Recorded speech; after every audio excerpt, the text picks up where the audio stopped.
निर्जीव पेट्रिफाइड सा कर दिया था और दीवार पर एक चेतावनी भरा संदेश लिखा हुआ था, सीक्रेट्स वाला चेंबर खुल चुका है, वारिस के दुश्मनों सावधान। हैरी, रॉन और हर्माइनी जाकर प्रोफेसर मैगोनागल से चेंबर ऑफ सीक्रेट्स के बारे में पूछते हैं। वे बताती है कि एक अफवाह के अनुसार सालों पहले स्लिदरिन हाउस के फाउंडर ने कैसल में कहीं पर एक तहखाना बनाया था और वहाँ एक दैत्य को रखा था। उस दैत्य को स्लिदरिन का वारिस ही कंट्रोल कर सकता था।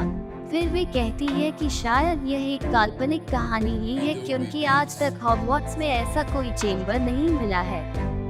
ग्रिफिंडोर के लिए खेलते हुए हैरी अपने हाउस को क्विडिच में एक और जीत दिला देता है, लेकिन गेल के दौरान एक जादुई गेंद उसके हाथ पर लगती है और उसके हाथ की सारी हड्डियां ही गायब हो जाती हैं। इसके बाद उसे हॉस्पिटल ले जाया जाता है, जहां वह ठीक हो जाता है। ये काम फिर से डॉबी ने किया था। उसे लगा था कि ऐसा करने से हैरी को फिर से उसके घर भेज दिया जाएगा, जहां वह सुरक्षित रहेगा। उसी रात हैरी ने देखा कि एक और स्टूडेंट निर्जीव कर दी गई थी और उसे हॉस्पिटल में भर्ती किया गया था। एक दिन और लॉकहार्ट स्टूडेंट्स के बीच जादू की लड़ाई का आयोजन करवाता है। इसी दौरान ड्रेको जादू से हैरी पर सौंप गिराता है, लेकिन हैरी सौंप से बात करता है और सौंप उसे कुछ नहीं करता। इससे सबको पता चलता है कि हैरी सांपों से बात कर सकता था।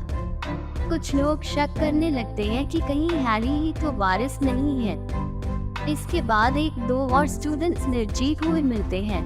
किसी को भी पता नहीं चल पा रहा था कि आखिर स्टूडेंट्स ऐसे बेहोश क्यों हो रहे हैं।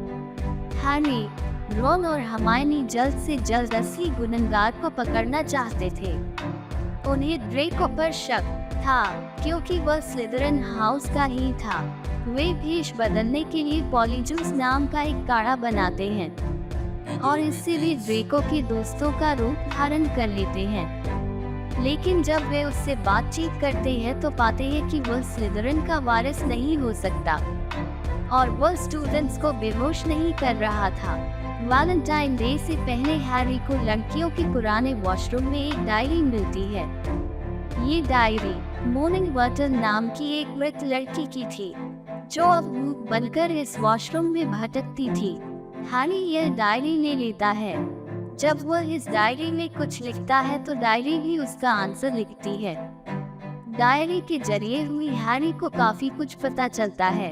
वो टॉम रिडल नाम की एक लड़की से भी बात करता है, जो सालों पहले हॉगवर्ट्स में ही पढ़ता था। वो हैरी को बताता है कि सालों पहले हैग्रिड ने चेंबर ऑफ सीक्रेट्स को खोला था, जिससे एक दैत्याकार जीव बाहर आ गया था और मॉर्निंग वर्टल को मार डाला था। हैग्रिड ने ही उस जीव को वहां पाला हुआ था, लेकिन हैरी को इस पर विश्वास नहीं हो रहा था। इसी बीच एक दिन हर्माइनी भी बेहोश पाई जाती है और उसे हॉस्पिटल में भर्ती कर दिया जाता है। हैरी और रॉन अब हैग्रिड से पूछने जाते हैं कि क्या उसने कभी चेंबर ऑफ सीक्रेट्स खोला था, लेकिन इससे पहले मैजिक मिनिस्टर फज और लूसियस मैलफॉय मिलकर डंबलडोर को हेडमास्टर के पद से हटा देते हैं, ये कहकर कि वे हॉगवर्ट्स को सुरक्षित नहीं रख सके और पेरेंट्स शिकायत कर रहे थे। इसके बाद उन्होंने हैग्रिड को भी पकड़ लिया था और जादूगरों की जेल एज़्काबान ले जाने लगे। लेकिन जाते हुए हैग्रिड कहता है कि स्पाइडर्स का पीछा करो। एक दिन बाद हैरी और रॉन स्पाइडर्स का पीछा करते करते फॉरबिडन फॉरेस्ट चले जाते हैं। वहाँ उन्हें अरेगॉग नाम का एक बहुत ही विशालकाय स्पाइडर मिलता है। दरअसल उसे हैग्रिड ने कैसल में छुपाकर पाला था।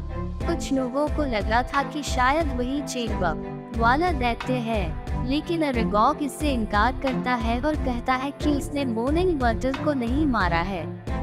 वापस लौटते हुए बहुत से भूखे स्पाइडर्स उन पर हमला करते हैं और वे मुश्किल से जान बचाकर अपनी कार से भाग जाते हैं, जो अचानक से ही वहां प्रकट हो गई थी। इसके बाद हैरी और रॉन हर्माइनी से मिलने हॉस्पिटल जाते हैं। वो अभी भी बेहोश थी। वहाँ हैरी की नज़र हर्माइनी के हाथ पर पड़ती है।